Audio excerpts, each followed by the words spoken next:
Okay, before we start, we got to set some ground rules, okay? True. Okay. So I think number one, no WAP. No WAP. No WAP. No WAP dance. Oh, gosh. Because I had to watch you do it about 20 times yesterday, and, your ass, like, next to my nose. For the fifth time, I was over it, okay? And, yeah, we're on video now, but that's okay. It was funny. It was, and people will be able to watch it, and I'm sure they'll be incredibly entertained. But just for right now, okay. No WAP. Maybe no talking about vaginas just in general, unless I'm talking about it. Have you already written that down? Yeah, okay. yeah. Unless I can talk about vaginas, but you can't, okay? Mm-hmm. You can just comment in a nice way, but you can't really have any opinion, okay? Because we really should know what we're talking about if we're going to talk about it. You don't know what the fuck you're talking about when we come to vaginas, no, right? I don't. Okay. I really have no idea. Number 3, I don't know. Is there any other rules we need? Do you have any rules for me? Yeah, no nudity. Because we usually do this in the nude, so I think you have to always be God dressed. damn it, I was going to show you my titties. Okay, no. Okay. So I can't show my tits. And yeah, WAP. see, that's no WAP, no general talk about vaginas, and I think that's good for now. Yeah, we'll write any other ones down. Cool.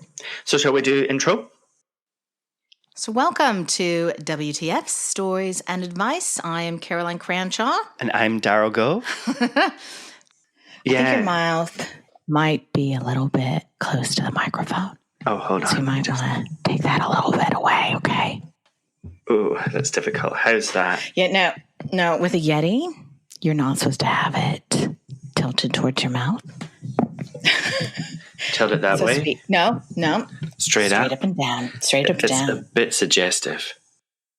It is. Is there a way you can raise your camera so it doesn't look like a big white cock is about to go into your mouth? Yes. Hold on. I'm going to just put my laptop on some books. I think that's what I'll have to do. Let's see what I've got. Okay. Sex Life? Oh, Sex Life. Is that the Kim Cattrall one? No. Textbook of Natural Medicine. Very nice. It's a nice, big, thick book. Okay. Well, yeah. Is that more better? We need to, like, when we edit it, put like an eggplant emoji just to cover it. With like spurting water, maybe? No. Or Sorry, actually, okay, inappropriate. Just a dick image. Just, I'm sorry. What was on the film before was too rude. So we've had to cover it with a picture of a penis. Yeah? Does that sound better? And we can ask for volunteers from our listeners to send their dick pics? No, I don't want to suggest that. No. Yeah, I think I would have a fair collection. Though I don't think I've saved them anymore. I used to get a lot. Because here's how I'd always handle dick pics. When someone sent me a dick pic, I would send them more dick pics, bigger dicks. And be like, you call that a dick? Now here's a dick. Yeah. They don't keep doing it. It's really interesting. Did they think it was your dick, or did you let them know?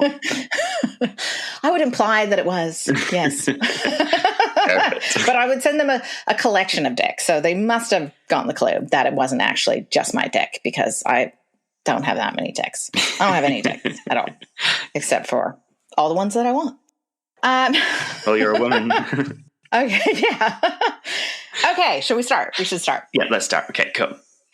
All right, so welcome to WTF Stories and Advice. I'm Caroline Cranshaw. And I'm Daryl Gove. We're back again. Yay! You keep promising this. But now we're going to do it on video to really show you how actually inept and fucking bizarre we are. Mm-hmm. So if you've never listened to this podcast before, you're in for a real treat. You're in for a ride. And you're in for the ride of your life. It's the rodeo, bitch. Strap on. I don't even know what we're going to talk about today, because that's how prepared I am. What do you want to talk about? Well, I don't have anything specific in mind. I did have that couple of stories about that celebrant that I wanted to tell you about, because I thought that was just a bit ridiculous when you hear it. And then maybe just some crazy shit that just comes into our face. into our mind? I don't like comes into my face. That's not one of my favorite pastimes. Yeah. Oh, and the other thing we need to talk about is the very, very exciting 5-day challenge for free we have coming out. So if you like listening to us, you are going to get an opportunity to actually be coached by us and do this 5-day challenge to change your life. And we're going to do all kinds of crazy exercises. So there's going to be some information down in the info part of this podcast, you'll be able to find out more. We'll talk about it a bit later. I'm so eloquent in how I explain things, aren't I? Really? I'm like on par with like Obama with how well spoken I am. You've obviously mimicked him, watched lots of videos and really learned. Well, he's very deliberate in the way he talks. He is. And he does a lot of pauses, which really have an impact. I tend to just... So I need to be more like Obama. Anyways, okay, what were we talking about? Sorry. Yeah, we're talking about talking. What do you have a filler word? You know how like people have a filler word? Like Jacinda, when she talks, is like ums and stuff a lot. My one is so. So instead of saying I'll go like and so and so and so. Do you have one? I do a lot of yas and so's, but is that a filler word? I think it is. Yeah, I do a lot of yas and I do a lot of so. Anyways, and I edit those out of the podcast because they sound terrible. But on video, we're not going to be able to do that. So we'll know that we're as good as Obama when we, instead of saying so and anyways and that we just pause. That can be our goal. Because I was watching this TikTok video with someone teaching you how to do this, and it showed that people seem more confident when they can edit that out of their own mind. You come across like Obama-ish. So we'll both be handsome and powerful if we do that. Yeah, I can only hope to ever be as articulate and eloquent as Obama. I don't actually think that'll ever happen, but I can aspire, can't I? Yes. And now I want to say, and so. Okay, so I got a story for you, Caroline, and I've wanted to tell you this for a couple of weeks, but I thought I'll wait and tell you here because it's a story that I think is going to, I don't know, you're going to notice it. Mm-hmm. So it starts with my wedding. So I got married 11 years ago, been divorced for 7 or something like that. But it was on my wedding day, I chose a celebrant based on someone that a friend had used. And she was spiritual, and I thought, okay, this is going to be really cool. So, get forward towards the wedding day, and she said, look, wedding's at 1. She's like, but be here by 1:15. Everyone's late, but be here by 1:15. We need to start. And what was going to happen is me and my ex-husband were going to walk up the aisle together and be flanked by lots of bridesmaids all wearing white, and we had our parents, and then it was going to look really good. I had my mum giving me away, and he had his dad giving him away. So it looked really cool. There was I think 5 men in kilts, plus the white dresses, plus the little niece as a little flower girl. And the idea was we arrive, we indicate to the celebrant to start the music, and the bagpipes start playing and the drums, and it's going to be this just beautiful scene. And so my dad dropped me off and in our group, and then he had to go and drive round to go and watch it. The celebrant didn't wait for our cue and told the band to start. So the piper started and the drum started, and because we thought the cue had been delivered, we walked up, and it turned out not only did he miss us walking up the aisle, which is the only wedding of a child that he had before he died, but also the cameraman was with him. So it wasn't even filmed by the cameraman. So that was missed too. No. Because she had started it early. So I got to the top and got to the front, and you go to stand in your position, and the celebrant leans over to my ear and she goes, cutting it a bit fine, aren't we? I was within the time. She's like, cutting it a bit fine. So giving you shit for... Giving me shit, saying that I'm late, but I was within the time she gave. So, that made me angry, but it was a wedding day, so we just had fun, ignored it. going to get the photos done, there was people dogging, having sex in the car park in the middle of the day. So that... Did you get that on video? No, but that... That would have made a very good addition to your wedding video. It was just so funny. Like, we were meant to be going to the beach to take photos, and everyone was like crowding around going, look what's happening in this car. People are having sex in this car. And I was like... And they weren't stopping? No, I was like, this is not appropriate for today. Everybody get away. So anyway, I wasn't happy with the celebrant, but I, let it go. Somebody else had filmed the first bit, so my dad got to see that. And the dogging. It was a few years later, and a friend of mine, she was about 35, and she died of cancer, really, really young, to have that sinus cancer as well, like just a little horrible thing. And she had 2 beautiful little girls and a husband, and just such a sad time. And so the same celebrant ran her funeral. Oh no. And it was a big funeral. There was a lot of people there. When somebody young dies, there's a whole bunch of people that can turn out. And the girl's family was of a certain religious denomination that has specific views on life after death. And their views are that if you see a spirit of a loved one that's passed, it's not actually the loved one. It's a demon pretending to be your loved one to trick you.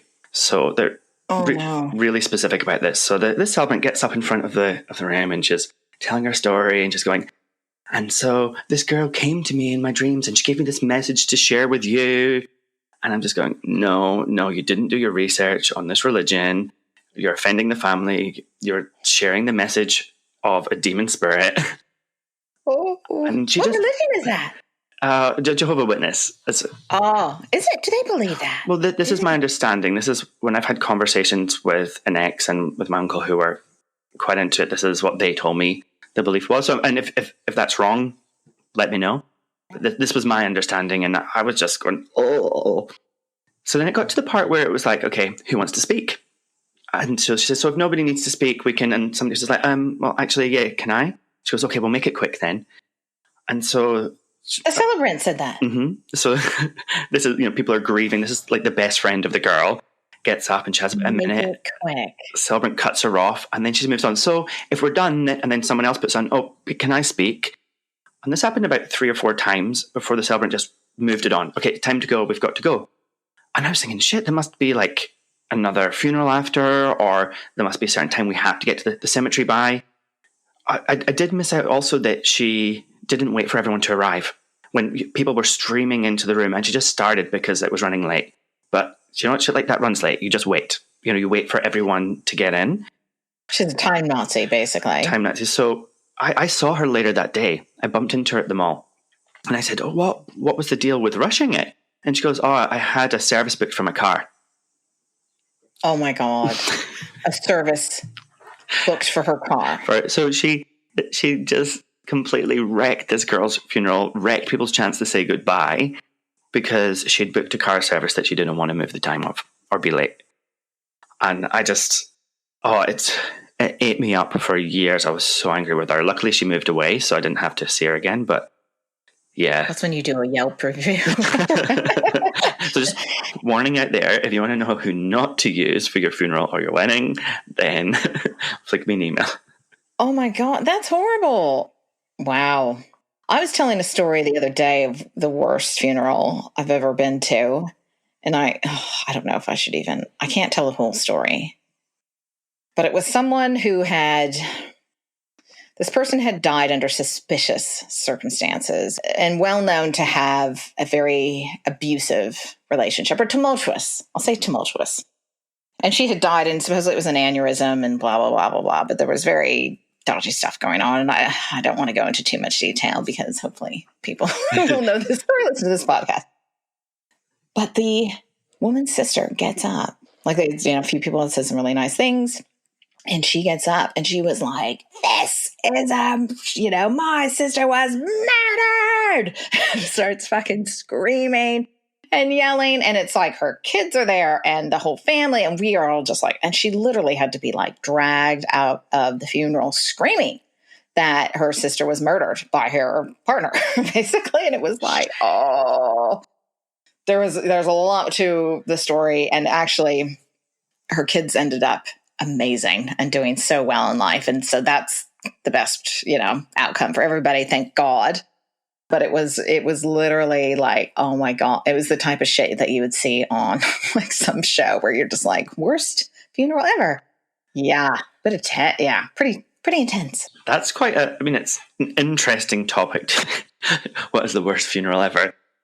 I reckon that these listeners, you guys out there, have got some good stories of bad funerals or bad weddings, or really good ones. And please share them, because I bet you there's some bangers with all that emotion going around.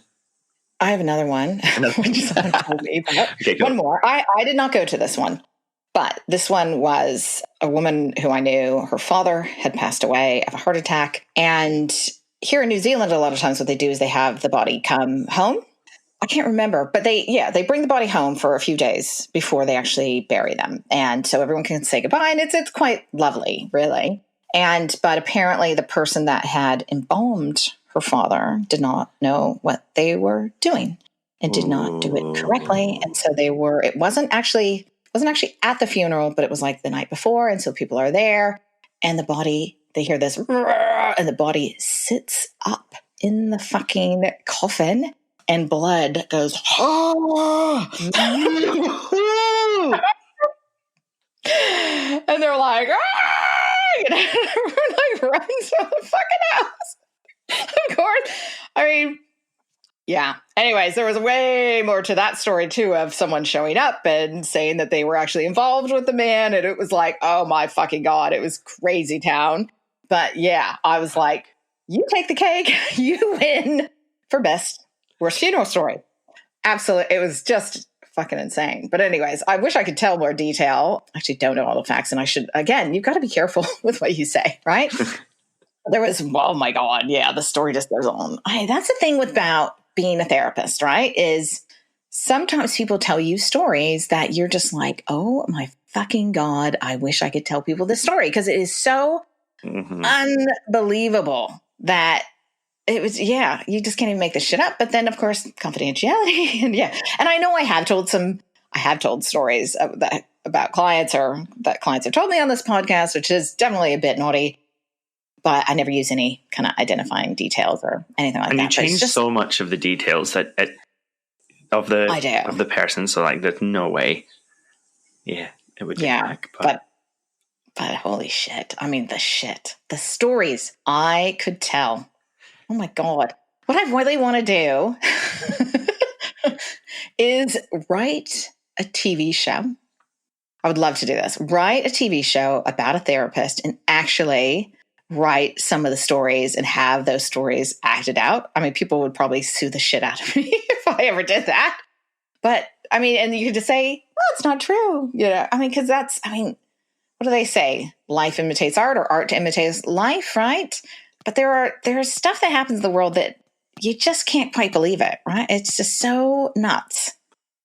It's a bit crazy. I'm reminded of the thought of you, if you're portraying somebody on TV. You told me this other week, where you portray them as having a really small penis. So nobody's going to go, hey, that's me. You're making fun of me. So all the it was some horrible, embarrassing thing. Yeah, that's a good point. I guess it's like the Help, right? Where she makes her a pie with shit in it, and then they tell the story, but no one's going to ever want to say, I ate the shit, right? So it's like, that's the key. You put some horrible, embarrassing detail that they just never would say, that's me. That's me. But obviously we're not going to do that, because otherwise, Caroline, nobody's going to come to see you. They'll be like, no. You're going to make my story into a TV program. She's going to make it for TV. I'll be like, no, that was something else. But that's not true. You have to be very careful. But it would be so good. Lucky we don't have time for that right now. We don't have time to make TV programs with all the projectos. Yes, that is very true. How about I started watching a show last night on Netflix, and it has literally just come out, called Behind Her Eyes. Have you heard of this or seen this? And I think it's on Netflix. It was like number one, and my partner Grant's like, oh, I don't want to watch a TV show. I was like, it's fucking number one on Netflix, and it's just come out, so it must be good, right? You got to at least give it a chance. So we start watching the show, and it is good. Like the premise, and the guy who's in it is Scottish, which reminded me of you, Daryl. Yeah, so this woman goes, she's a single mother. She goes out to meet a friend for a drink. Mm-hmm. The friend cancels on her literally as she's there having ordered her drink. And she's like, shit. So she ends up bumping into this guy. I think she spilled his drink on him and buys him another one. And they start chatting, and they have this like amazing connection. And they end up kind of like having a sneaky kiss. And he's like, oh my God, I can't do this. And he runs off. And she was like, oh, whatever. So anyways, the next day she goes into work. And she's obviously, I think she's a secretary. And there's another woman that she works with that's there. And she said, oh, the boss is here. And they obviously haven't met this guy already. So she goes, walks by and peeks. And she's like, and I think the secretary said she's there. He's here with his wife. And so she goes around the corner and peeks. And the guy's there with his wife. And it's the guy who she had met at the bar. And she's like, shit. So she yeah. So she runs and she hides in the toilets, as you do, going, fuck. And I think she had just spilled like ketchup all over herself or something. Like all this crazy stuff had happened. And then it kind of gets into it. And yeah, so she's working with this guy who she had this like instant attraction towards. And he's married. And then, so he's a psychiatrist. Ooh. Is what he does. And they start bringing the wife into the story. And there's something weird going on with the wife. And it's starting to get a bit kind of twisted and strange, but it is good. I really, really recommend it. Okay, exciting, good. I'm ready for that. Something a bit different. It's definitely different, and it's got that psychological twist. And yeah, okay, nice. Date it. Okay, stay away from your married psychiatrist boss. That would be my advice to start. Well, except for he has access to many, many drugs that you may want. So.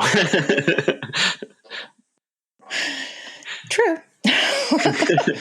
So I've got 2 episodes left of The Crown, and then I'm going to give that a go.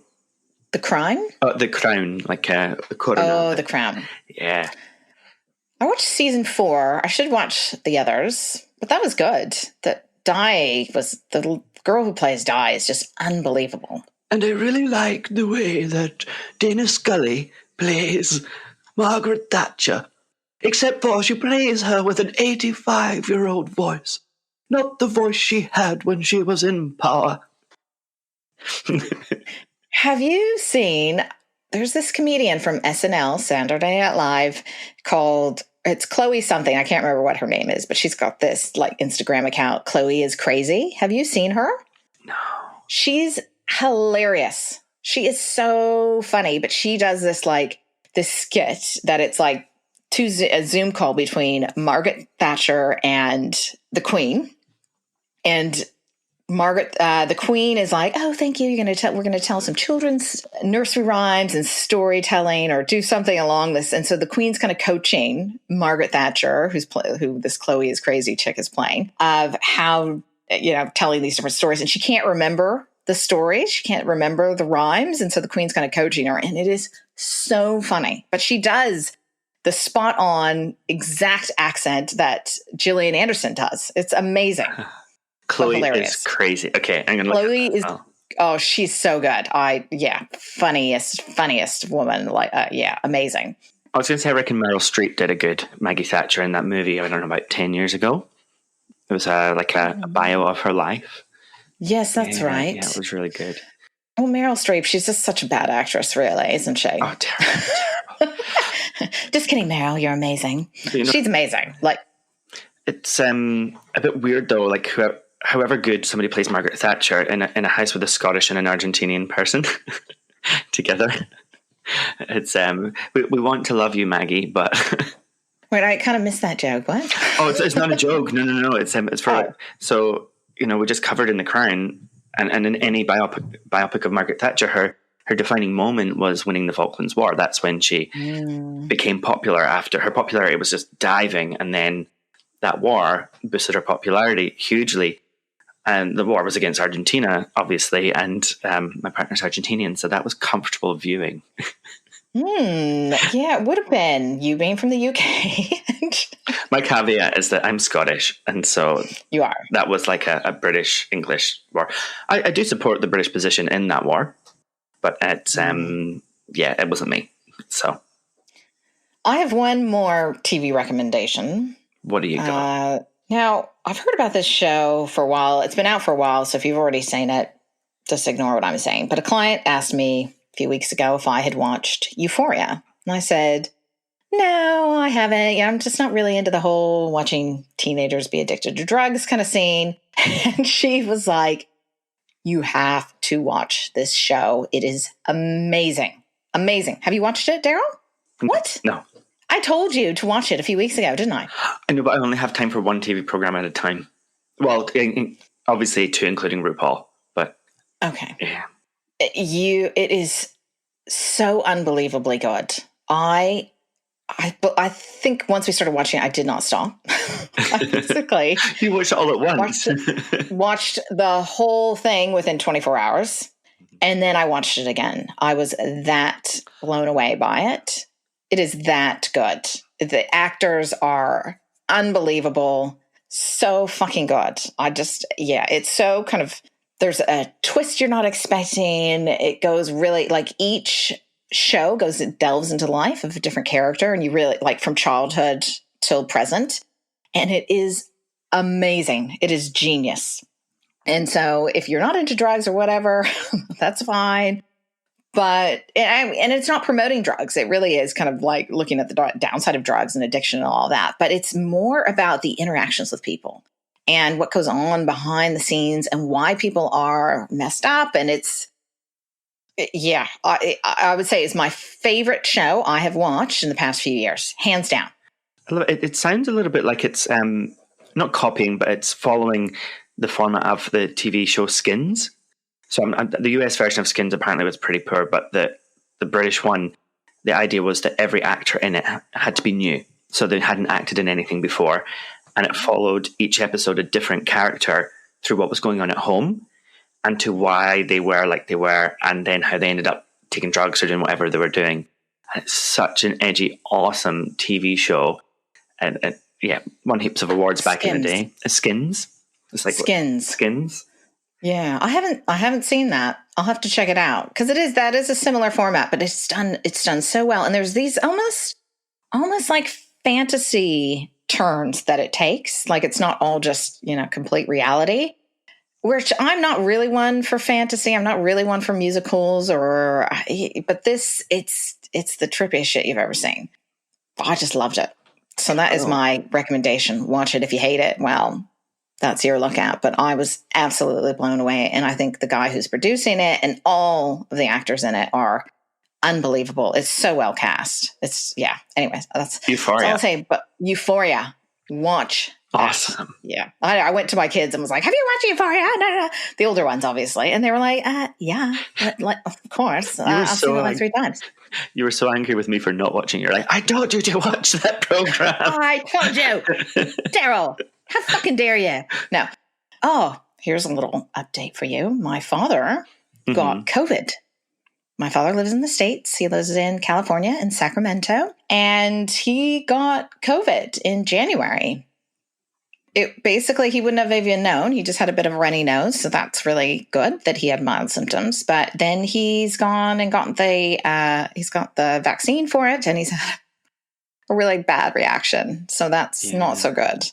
Which I'm kind of confused of why you would get the vaccine if you just had it. I don't know. But apparently they recommended it for him. But yeah, he's not well. He can barely walk and he's on crutches. Oh, shit. And having horrific pain.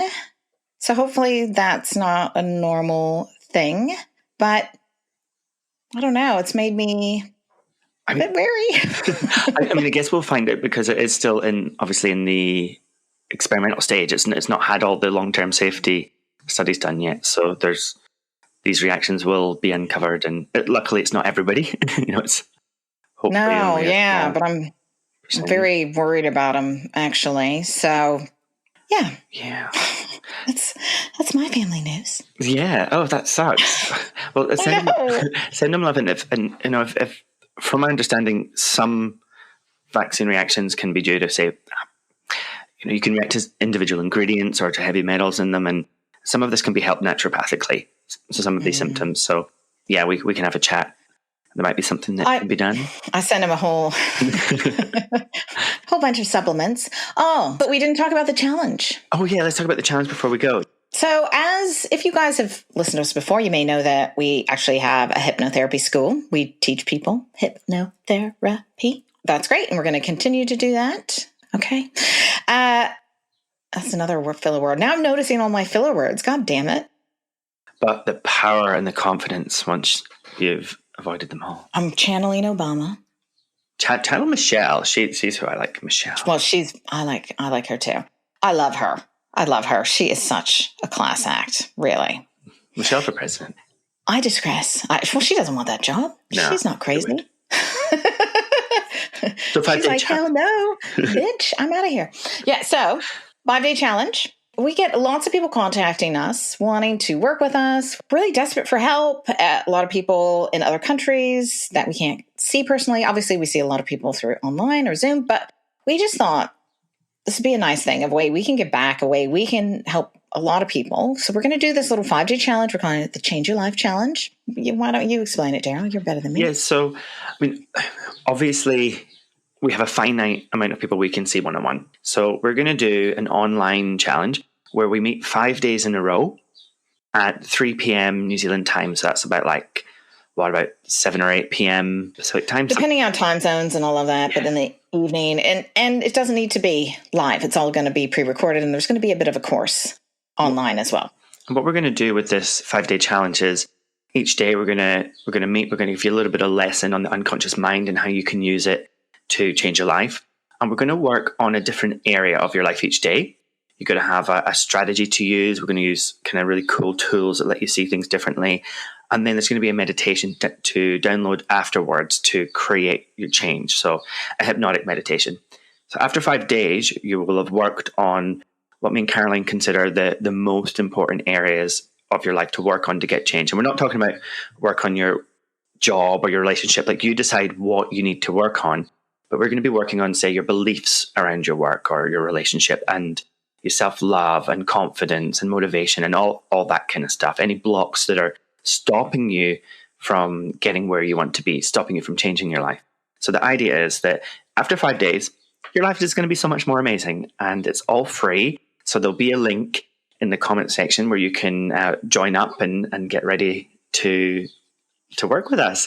We're so excited. Hopefully some of you can come along and do that. Absolutely. And we really want to help teach you about the subconscious mind, because it's your operating system. It's running your life and your personality and your outcomes.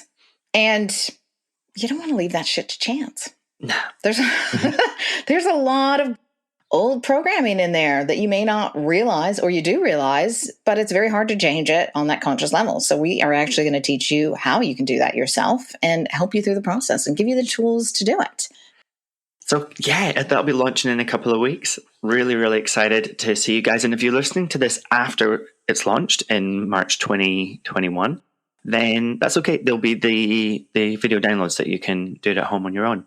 Cool. Well, let's say cheerio, Caroline, because I've got to go and make a cup of tea. So it's been great to work with you live on camera. You too? In my daughter's bedroom. I went in the other one and I had a picture of Tupac going like this. And I thought, that might not be the best. And it seems a little bit harder with this too. There's not what the software we're using. It's not like Zoom where I can put a pretty background and hide it all. So here's my daughter's bedroom. Do you like it? So this is us in person. We're going to do a lot more podcasts like this. And we've also filmed some of the most ridiculous videos. We are not even going to be able to post them all because my mother basically said you're going to ruin your career if you do that. And your only chance you'll have for a career is basically doing ridiculous comedy because, But we're still going to post some of them. They're completely legal and they're not naughty. They're just, the humor just is a bit filthy. They're a bit naughty. A bit filthy. So. Well, isn't that what naughty is? Naughty. To me, naughty is bad. Like maybe showing too much nip on camera or something. But filthy is, yeah, from my vernacular. It's just rude. Okay. If you like this podcast, please share it with your friends. Rate, review, subscribe, whatever the fuck you need to do. And tell us your stories. We need some stories. Or if you have questions, we've gotten some interesting questions. I need to go through the emails and really, delve back in. But if you have a question about mental health or just in life or love or whatever, ask it and we'd love to answer it. We love giving advice. Yeah. Yeah. I'm a big advice giver. All right. On that note, See you next bye. time. Bye.